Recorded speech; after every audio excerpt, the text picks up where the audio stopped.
let me just start by welcoming you all here, and let me thank the senators for now making this bill that we introduced in the last Congress, at the end of the last Congress, now making this a bicameral bill. And this bill is a bill that I think there's a lot of interest out there. It's been written about all over the country in the blogosphere because, in fact, there's a problem. And let me just briefly describe what this bill does. The Public Employee Pension Transparency Act. It's a fancy name, but that's exactly what the bill does. It's just this bill's about transparency. It also prohibits future bailouts from the federal government for public employee pensions. The reporting requirements established by this legislation are twofold. In the first instance, public pensions will report their current and long-term financial status using the methods and assumptions of their choice. So they can continue to use exactly what they use now to report to their pension guarantees. This information will be made public via the Treasury, administered at a web portal, and will be placed alongside a second set of numbers. The additional reporting will require the use of assumptions and methods that are more in line with what is expected from the private sector and will be uniform among all public pension plans. We will, for example, ask for calculations using fair market asset valuations and a more realistic discount rate.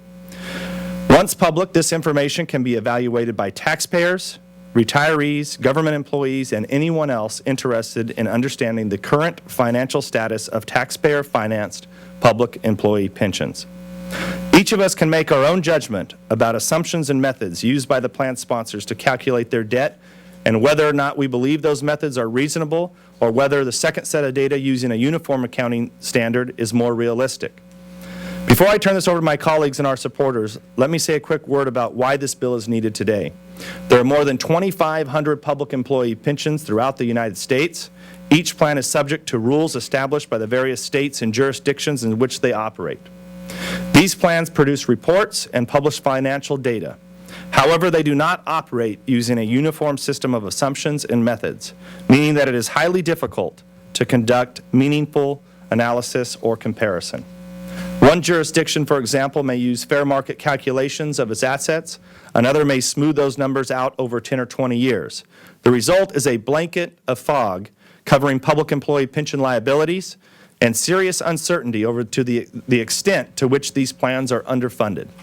And we are talking about the differences that reach into the trillions, with the possibility that some localities, including state governments and my own state of California, could run out of pension cash within a few short years. Those of us before you today believe that a crisis is approaching, not in the distant future, but within the next few years. We want to clear the fog away and empower decision makers with the truth. Thank you all for coming. Now we'll introduce Senator Burr. Great. Thanks, Devin. I want to thank my colleague in the Senate, John Thune, and my colleagues and old friends in the House. There are going to be people that suggest that what we're doing is irrational, that there's no need for it. Let me suggest one word of what we're doing: transparency. Now, who in America can be opposed to transparency? Sharing pertinent information with the people whose lives depend on the accuracy of that information. As Devin said, we're not asking states or localities to conform to some national framework. We're still allowing them to run their plans, to fund their plans, to structure their plans exactly how they'd like to do it, even to the degree of reporting the health of those plans. But it's important to have a benchmark, and that benchmark is what does every other company in America use as their guidelines, so that the average citizen can look at their pension plans and understand how they compare to everybody else's accounting methods that they use. What don't we do? We don't in any point require them to restructure their plans based upon some federal guideline. We don't require them to change their funding mechanisms. The only thing this bill does is say it's voluntary to report this. But if you don't report it, you don't get access to federal tax-free bonds. I believe it's a fair trade-off to ask if we're going to subsidize the availability of tax-free bonds, that they would conform to a level of transparency that just doesn't exist most places today. As Devin referred to, some reports suggest this is a $1 trillion problem. Another report suggests it's a $3 trillion problem. Another one suggests it's a $3.2 trillion problem. If this were any program in this country, the American people would expect the Congress to play a role in structuring a level of transparency that educates the average person. We've gone through 3 decades in Washington where we've looked at long-term obligations and thought that we could overcome them just because we had an increasing population. I would tell you that's the way states have looked at it. As long as we have taxpayers here, we can overcome whatever fiscal challenge we might face in the future as it relates to commitments.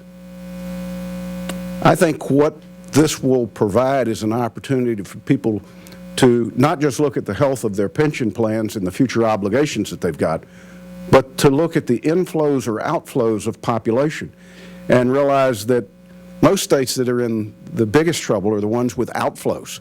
They're going to have less people in those states paying in to a problem that probably is bigger. And I think it's important that we give them the clarity that this legislation does, that there will be no federal bailout, but also the honesty that their taxpayers deserve in a way to compare the financial health and the future obligations of their state. So I thank each and every one of you for being here, and I thank my colleagues for being willing to co-sponsor this legislation. Thank you. I'm Congressman Darrell Issa, and as a fellow Californian, I'm acutely aware of the challenges California faces in meeting its obligation in what is an opt-out of Social Security program. And I think one of the places the American people don't often understand is this $3.2, $3.8 trillion risk. When you break it down to a city like San Diego, where it's in the billions, but in fact is very much stifling the city's ability to operate, while at the same time being at a risk to the taxpayers nationally that a program that becomes insolvent will leave people looking to Social Security when in fact they have little or no entitlement. So there is a federal nexus. Almost everyone in this room, as probably everyone in this room, finds themselves required under law to be under Social Security, required to pay in, take the $24,000 or so you might get down the road back. Well, much more generous programs exist in federal, state, and local levels, and they are backed only by the monies they set aside and the actuarial decisions they make. And the people of California, and the people of San Diego County, and the people of San Diego City, along with plenty of other cities in my state, find themselves at risk today. This bill intends to try to make it clear that we want them to take this option they have to opt out of Social Security, but live up to a responsibility and transparency to those people who will receive them, but more importantly, broadly for the American people. The taxpayer has a right to know that those who are out of Social Security will not become a burden to the federal tax rolls at some future time if their individual city or state fails to operate. And let's understand, as Senator Burr said, it might be $3 trillion, it might be $1 trillion, it might be $5 trillion, it doesn't matter. One city goes bust, that city will be the one that we're paying for. So most of these states are not going to fail or default, but many of them are going to be burdens to the taxpayers of that state, and ultimately some of them could be burdens to the American people more broadly. Thank you. Thanks, Darrell.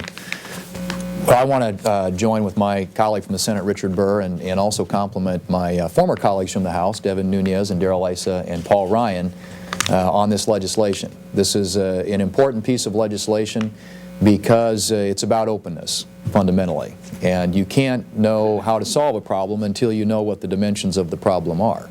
And the problem we have today with a lot of state and local pension funds is you've got accounting methods that I think overstate or create a more rosy scenario in terms of the real dimensions of the problem. And so what this legislation does is it does create transparency. If you look at many of these pension funds around the country and the types of liabilities that they have, you've already heard about California, of course we know about Illinois and New York. There are lots of states who are managing their pension liabilities in a much more prudent way. And we need to make sure that those states don't end up having to bail out other states that have made bad decisions with their pension fund liabilities. And so it really comes down to making sure that people across this country, the taxpayers of this country, and in these states, understand what the true dimensions of the problem are. And so if you have an accounting method that's used by the particular pension fund, that's one thing.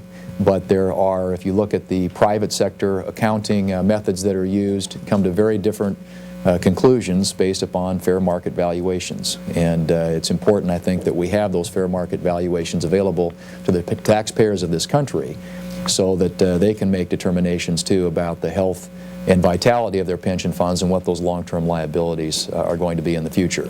This was done a few years ago in the private sector, and as you know, most private sector pension funds today or retirement plans have moved from a defined benefit plan to a defined contribution plan. Probably the last vestige of defined benefit plans is really in public employee pension funds. And I think that you will see more and more states start to move in that direction of a defined contribution plan if the true status, true condition of many of these pension funds is ultimately revealed. So I'm happy to be a co-sponsor of this legislation. I think it is. It's in the interest of the taxpayers of the individual states. It's in the interest of the federal taxpayers who very well could be called upon if and when one of these pension funds got into serious trouble.